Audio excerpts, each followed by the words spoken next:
Hello, and welcome to my presentation, Estimating Jazz Standard Key and Form with Hidden Markov and Hidden Semi-Markov Models, Post-EM Optimization. My name is Elijah Duro-Bergevin, and my mentor is Dr. Sooie-Hoe Loke.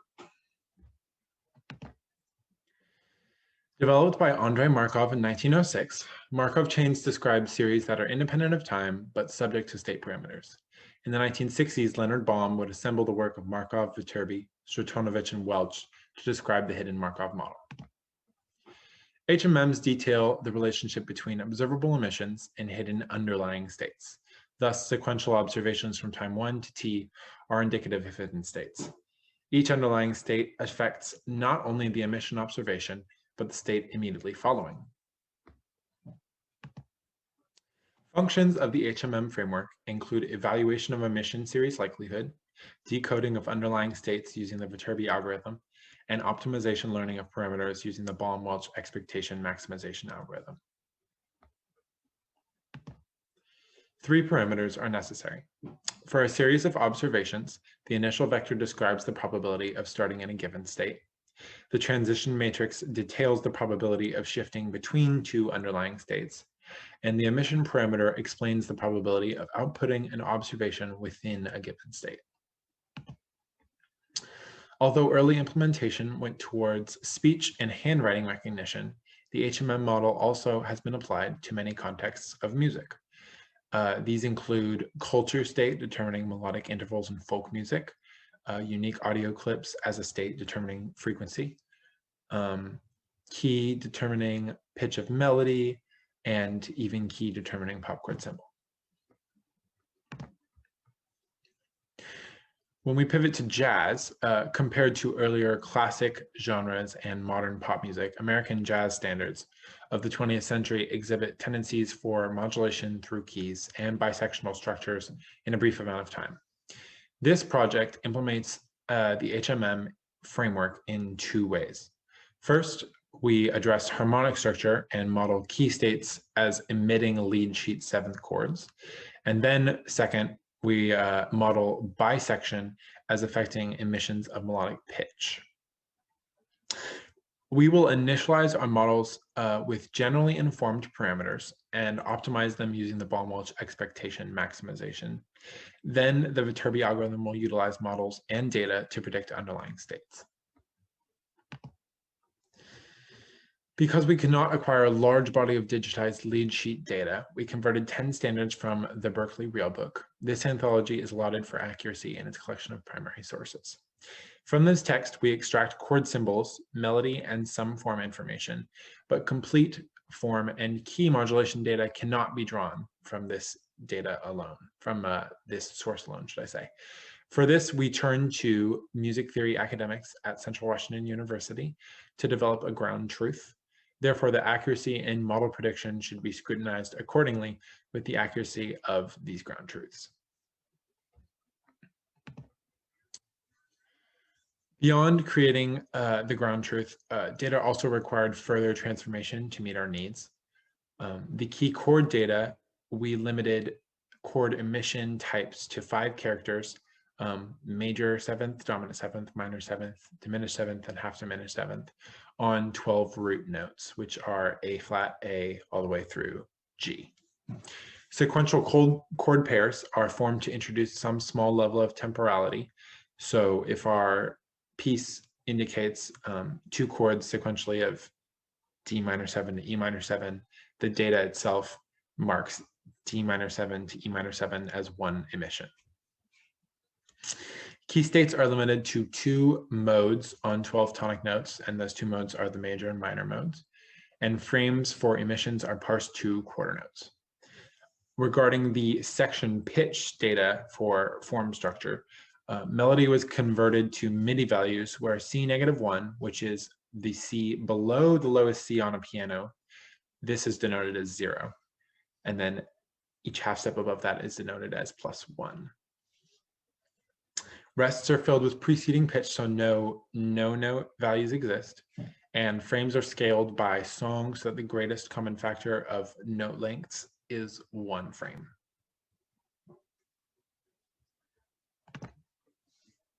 Taking cue from the work of Nolan and Sandler in 2006, we drew musical ratings from the tests of psychologist Carol Krumhansel. Using tone probe methods on human subjects, Krumhansel developed oral propriety scores for several triads in C major and C minor, diatonic triad pairs in C major, and correlations between keys of C major, C minor, and all other keys. We made use of this to initialize model 1K, K for Krumhansel. The initial vector is set with even probability, so the likelihood of starting in any one key state is equal. The transition matrix is scored using Krumhansel's key correlations, and the emission parameter matrix is developed using Krumhansel's chord rating and some set theory for 9 diatonic chords that Krumhansel did not test for. Our tandem model 1H was informed by the work of W.B. de Haas, who proposed a rule for scoring the propriety of sequential chord pairs in a key. For primary chord X and then secondary chord Y and context key Z, de Haas judges the number of uncommon chord tones, K, and the minimum number of leaps on the circle of fifths, J. We append components P and M, which assess circle of fifth distance of the chord's roots from the key tonic to incorporate the chronology of our data. Hence why P is weighted more lightly than M, because we feel the destination, the second chord, and its relation to the tonic of a key is more important than the primary chord and its relation to the tonic of a key. So, as I said, this rule informed our model 1H, and the initial vector is set with, again, even probabilities. The transition matrix is scored using shared pitch counts between keys, and then the emission parameter matrix is developed using the transform distance rule from de Haas. Distance ratings are reversed, so very distant chord pairs are unlikely to occur, and very related pairs are more likely to occur. Because we do not expect any one jazz standard to reach every key state or emit every chord pair, we elected to optimize both model 1K and 1H for each standard individually. Expectation maximization continued until a desired difference level of log likelihood was reached, and that desired difference level was 0.01. Further, we attempted 8 combinations of 3 parameters being optimized. For model 1K, the most successful optimization combo was all 3 parameters. Using the Viterbi algorithm, an average of 72% of underlying key states were correctly predicted. The mode key of a standard was predicted 9 out of 10 times with the 1K model. Model 1H was strongest in optimizing the initial and transition parameters, so not all 3, not the emission parameter. The Viterbi algorithm predicted an average of 55% of key states correctly, and this was a poor performance compared to model 1K. However, this model also identified the correct mode key in 8 of 10 standards, slightly lower than 9 of 10 standards. Here is an example of standard 202, which follows the key transitions on blue on the left. Model 1K, after being fully optimized, predicted the states in yellow on the top right, which was 87% accurate. With no optimization, model 1K predicted the states in green on the lower right. These were 76% accurate. We can see greater sporadic movement and variability when compared to the full optimization. And we will circle back to a conclusion on these efforts in a few minutes. We would like to introduce the section pitch approach and implementation of an HMM with this data. So we create models 2MN and 2MP. Both feature initial vectors where state section A must occur first. This is by definition because in a jazz standard, section A always comes first. Both models feature transition matrices with high probability of remaining in a section state. This is because we expect section states to switch only a small handful of times within a standard. And model 2MN introduces a normal distribution for emissions with a mu of mode pitch and a sigma of 1, while model 2MP uses a Poisson distribution with a lambda mode pitch. We're also going to introduce two models in this vein, which use the HSMM structure, not the HMM structure. The HSMM was developed in the 1980s by Ferguson and Guedon, and it is an extension in that it adds a fourth sojourn parameter. This incorporates further temporality, describing the likelihood of remaining in a state for some number of frames. Models 2SN and 2SP, our HSMM models, are identical to models 2MN and 2MP, save for their sojourn matrix, which we initialized as uniform between 3 and 13/16 of a piece's length. This value was found to be optimal over several trials. All parameters were optimized for the four models 2MN, 2MP, 2SN, and 2SP, holding HMM, HSMM structure constant. The emission distribution of Poisson versus normal did not produce significant differences on average.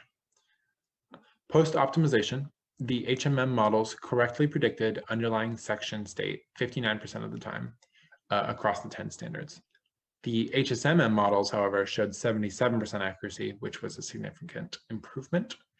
On the right is an example. All four models are optimized and predicted on standard 171.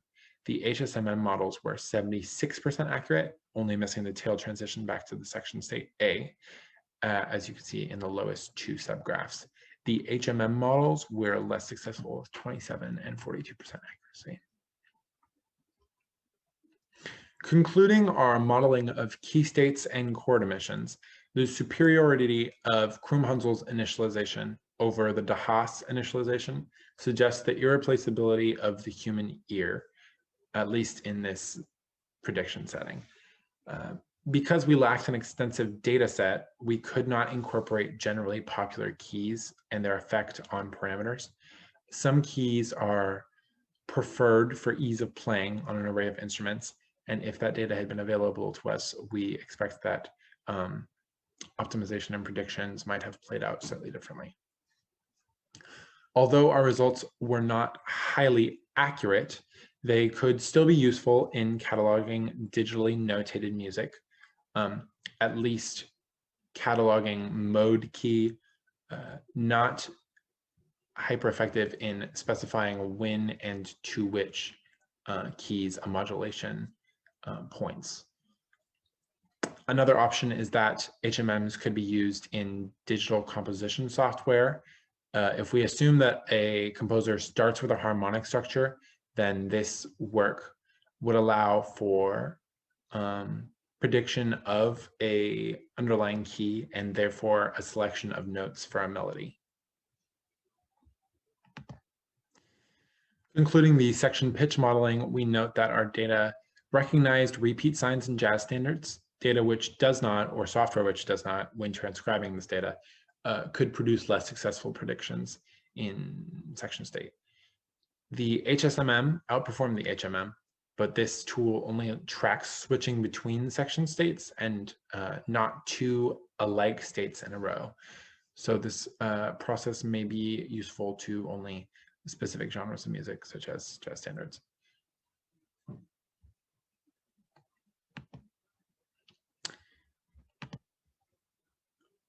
Here are the most integral sources to which we looked when completing this project. I would like to say thank you to Central Washington University's College of the Sciences for the funding of this project through the summer undergraduate research experience. It was an exciting opportunity to work on with Dr. Loke, and we look forward to implementing our growing knowledge of HMMs to other fields. Thank you for coming.